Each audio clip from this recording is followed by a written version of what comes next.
Okay, thanks everyone. Thank you for the lunch, Tony and mates. That was very good. And the very stimulating discussion that we had just before lunch, which is now going to take a bit of a swerve to other parts of the world. Actually, we have Yvonne Lowe, who is an art historian in Asian art and lecturing at the University of Sydney in art history and curating in both the undergraduate and postgraduate programs. And we're going to hear from her about the impact of Sukarno's grand monuments and pretty nudes. I'm just doing very short intros to save a bit of time. Thank you. Thank you so much, Cecilia. Thank you, everyone. Can you all hear me? I have a bit. It's a real pleasure to be here. Before I begin, I would also like to acknowledge the Gadigal lands where I work and the lands of the dark people where we are now gathered. A 4-year-old daughter can do a much better acknowledgement. She does it every day. The dark people reminding me where I live. I'm very appreciative towards the organizers, Tony and Nick and Mark, for inviting me to speak on this topic, a topic that I have, or research that I have kind of parked aside, and now have this opportunity to pick up again. The first part is probably more resolved, and towards the end, I kind of would like to workshop some ideas that I have put together, but to hear what you all think. For today's paper, I would like to begin with this quote: "Men has created works of art, women has created men, and great mothers produce a great race." This remark was made by Sukarno in 1928. Sukarno later became, as we all know, Indonesia's first president. And when he made this remark at the inaugural National Women's Congress, it was also to galvanize support from the female population for Indonesia's independence. So here he cautions all the kaum ibu, the housewives, to consider their wider responsibility as the great mothers of Indonesia when advocating for women's emancipation. This is what he has to say. Especially with regard to the feminine duty of educating the children, it is to be hoped that they realize with the fullest consciousness that disaster or salvation of the nation is in actual fact in their hands. Collective comradeship, according to Sukarno, should always be couched within nationalist terms. This idea of both internal equality and gotong royong, which is mutual cooperation, were advocated as the goal and the method to overcome systems of oppression of the rakyat, the common people, including that of women. As the nation's head, Sukarno here emphasized that women are the female wing of Garuda, the national symbol, without whom the national bird would not be able to fly to, in his words, rise on high in freedom. Now, under Sukarno's regime, equating women with motherhood became a highly politicized rhetoric that legitimized their position in the domestic and private sphere. And this had a very powerful effect in determining the terms of which women acted in the public sphere. But my interest in pictures of women and state patronage actually came about in my wider investigation into the general absence of women artists in the modernist history of Indonesia, where the vast majority of great artists commemorated for their contributions were male, such as this one here being one example of a canonical text that celebrated and commemorated the work of male artists. In my research, I have found that Sukarno, as the country's patriarch and connoisseur, played a significant role in the professionalization and nationalization of an Indonesian public art culture, which included the commissioning of grand public monuments and these private or semi-private nudes or eroticized images of women, both of which paradoxically excluded female cultural authority. So I argue here that Sukarno does this by underscoring women's role as the biological reproducer of the nation, and has used the arts variously to authorize male superiority, but also male subjectivity and power. We might begin with Sukarno's love for the arts, which is probably unsurprising given his training in architecture. So Sukarno once told his palace painter, Dula, that had he not become a politician, he would be either a painter or a puppeteer. And so this painting here by Sukarno, entitled Rini, is one of the very few known paintings by Sukarno during the period. In fact, during the early revolutionary period, Sukarno had adopted the use of creative cartoons and symbolism to instill anti-colonial sentiments and to raise political awareness for his visions. And this one here is one that I was quite lucky to chance upon. It's a sketch by him, it's fair to say that I think Sukarno's compassion for his exploited people was seen as genuine, and colonial rule was to him a kind of deep personal insult that had to be revenged. And in many of his writings, he often invoked the debt to his Balinese mother, for whom he came to be the father of the Republic of Indonesia, and in so doing underscored the significance of woman's role as mother of the nation.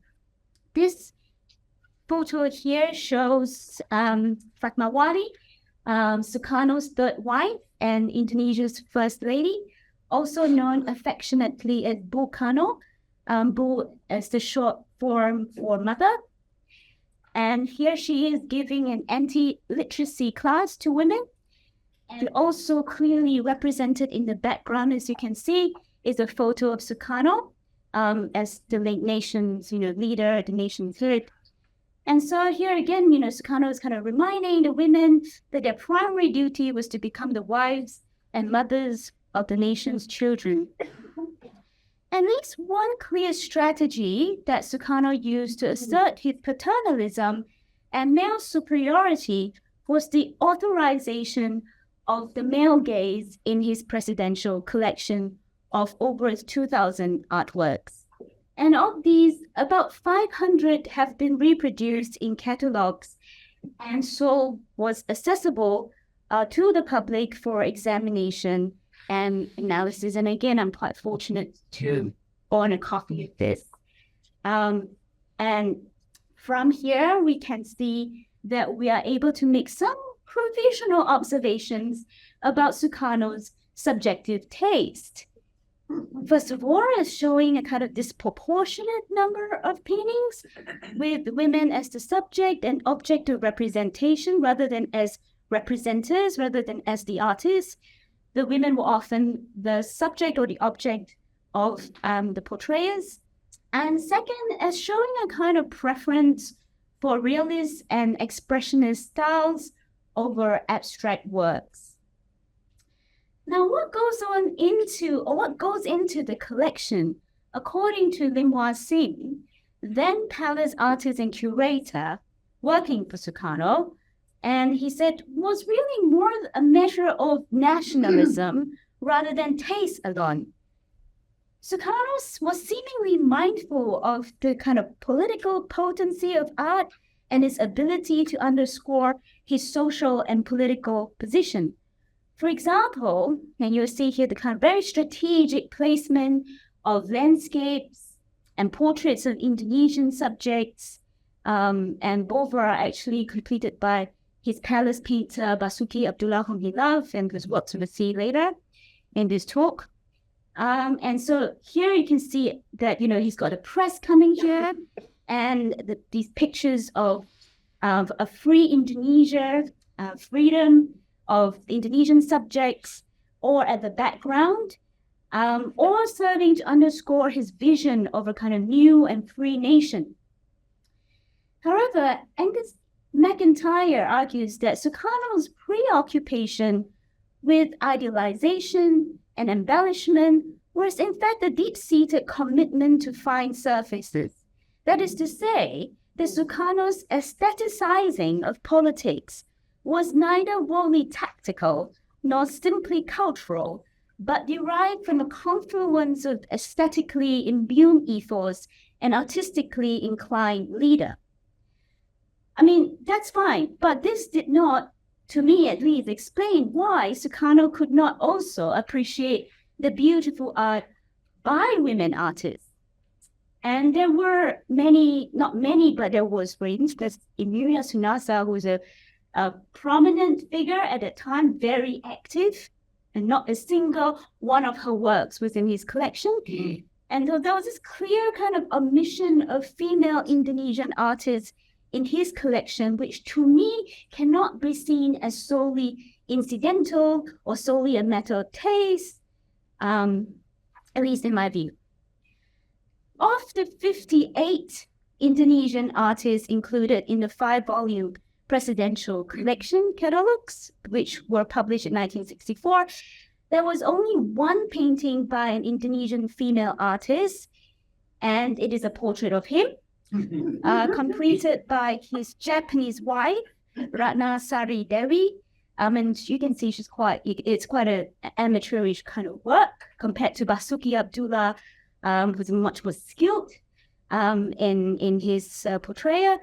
And he married her in 1962.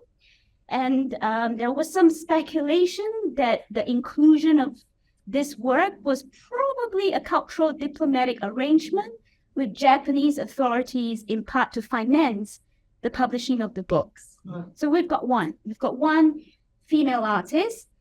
This glaring omission of any female Indonesian artist in a collection that was conceived to celebrate a nation's artistic achievement and legacy, I think served to legitimize male authority in creative production.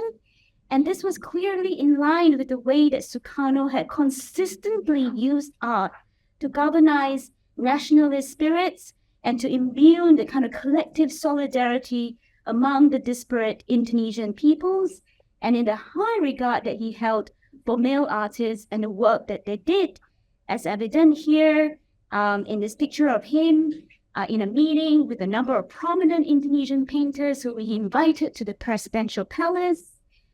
To Sukarno, he saw arts as both a medium and also a metaphor with which to articulate his personal vision of a liberated nation. And you can just about make out, I know it's probably a bit small, but he has written here, Free Indonesia in capital letters to emphasize, to emphasize the drama, I suppose. And he says that in Free Indonesia, art is sure to bloom. And so Lim Wasim, who was the last in the line of palace painters engaged by Sukarno to manage the collection and also to cater to his painting requests, recalled that he was as intimately close to painting as he was to politics, his nation and his people. It must go down in the annals of Indonesia's history that he was the first person to activate painting collection in this country. As a state patron of modern Indonesian paintings and sculptures, Sukarno, I think, played an immediate role in giving status and legitimacy to the artist profession.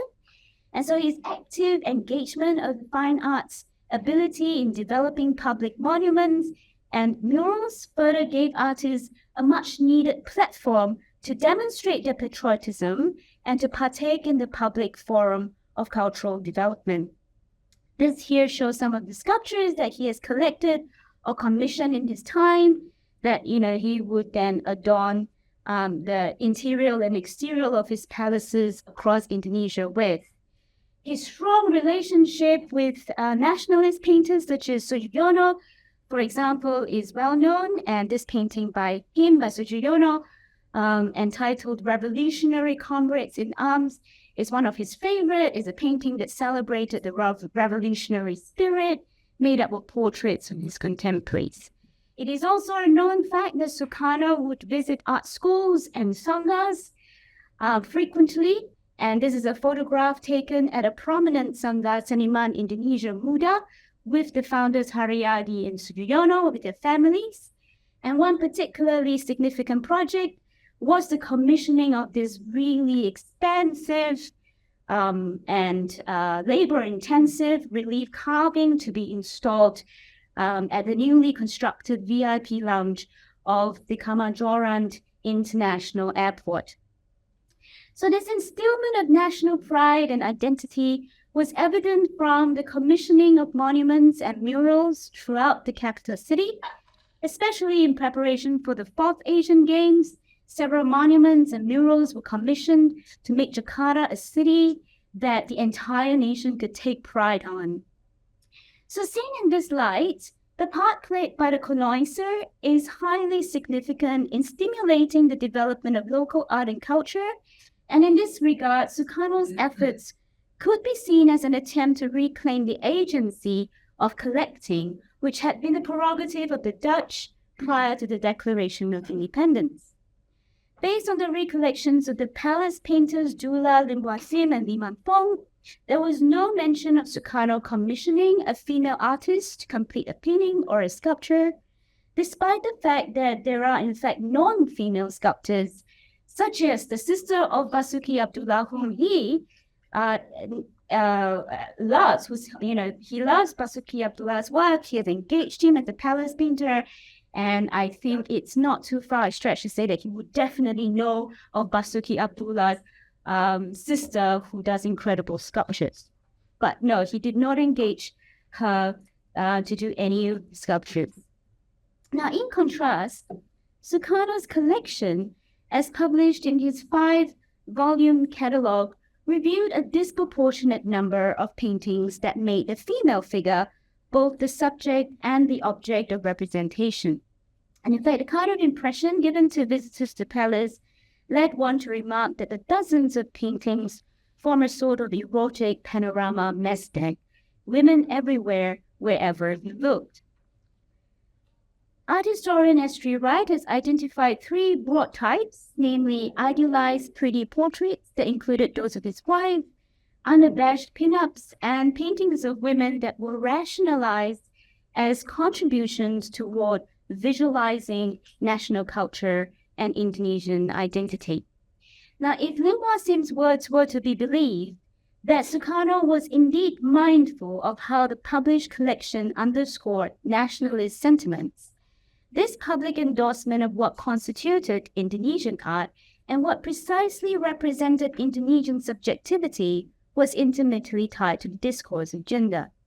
When recounting events from the palace, Lim recalled how Sukarno sprinkled his ideas on art with his kind of political principles. He maintained that Dutch, Japanese, and Chinese existence must come to the surface, and this, he said, would show that Indonesia's lofty and unique arts and culture are politically supported by the spirit of pluralism by the entire nation and all national components.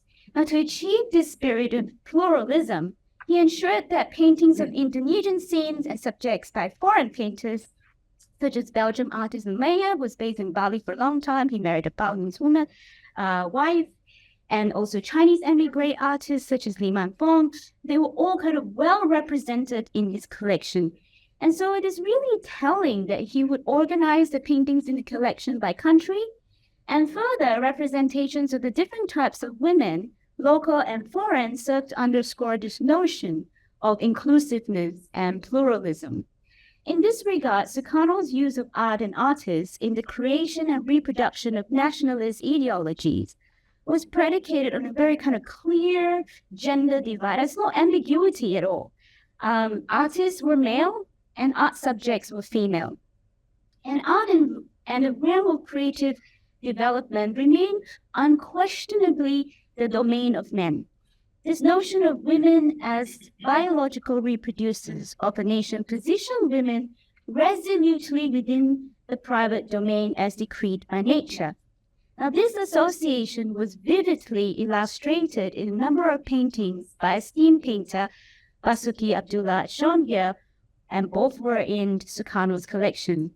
Apart from these kind of very covertly sexualized representations of women, Basuki Abdullah also produced a number of nudes in the signature realist style that Sukarno seemed to like a lot. And this one here being an example that was published in the 1964 catalog, simply entitled Nude. And it showed an unidentified female figure. And there were, in fact, in other examples of how he would tell the painter that he do not want the identity of the female to be known. And he kind of wanted to keep it as generic as possible. The fact that she's set against a kind of green and blue background suggests that it certainly alludes to nature. And so this depiction of the female figure certainly did not conform with any existing iconography found in religious or traditional paintings, and it appeared to be imaginatively adapted from a Western academic tradition.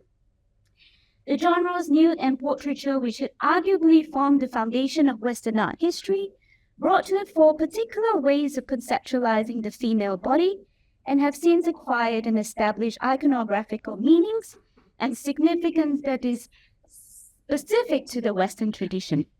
Their adaptation, as seen here in the paintings of Basuki Abdullah, took root in part as a continuation of art practices by emigre or colonial artists, and in part to foreground an institutional practice in modern art, which Sukarno was keen to support. To justify his collection and the commissioning of nudes, Sukarno reportedly referred to the many nude paintings by European masters like Michelangelo and Rembrandt, and the representation of the female body within the forms and frames of high art, as Need reminds us, is a metaphor for the value and significance of art generally, for it symbolizes the transformation of the base matter of nature into this elevated form of culture and the spirit. And so Sukarno's insistence that nudes were distinct from pornography drew upon such cultural distinctions of the West to contain femininity and female sexuality and to authorize male subjectivity and power. You have to finish. Oh, okay, I'm so sorry. On the one hand, by supporting and endorsing the work of artists who perform well, I thought I had another 5 minutes, but no. Oh, okay, I'm so sorry. Actually, I'm going to finish. I'll just read one more paragraph.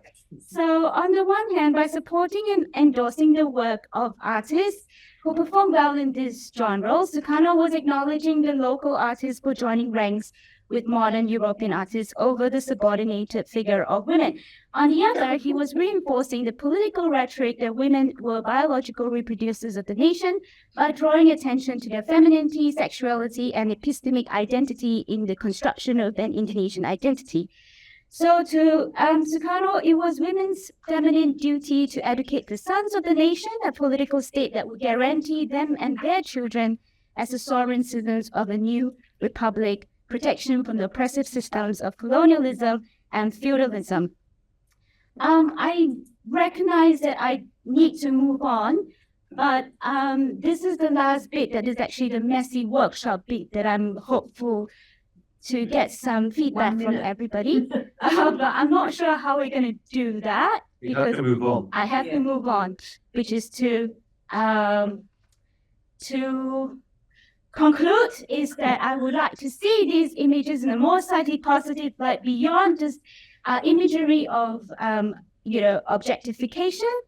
So for the purposes of this workshop on power and inequality, I would like to dwell a bit further on representations of the feminine in Sukarno's Palace collection, to ponder on ways in which we might rethink these from a worldly kind of paternalistic perspective as pictures that are completely powerless and objectified. So I have some ideas in mind of how bodies do not necessarily project power and ways in which we could adopt ways of looking. It's actually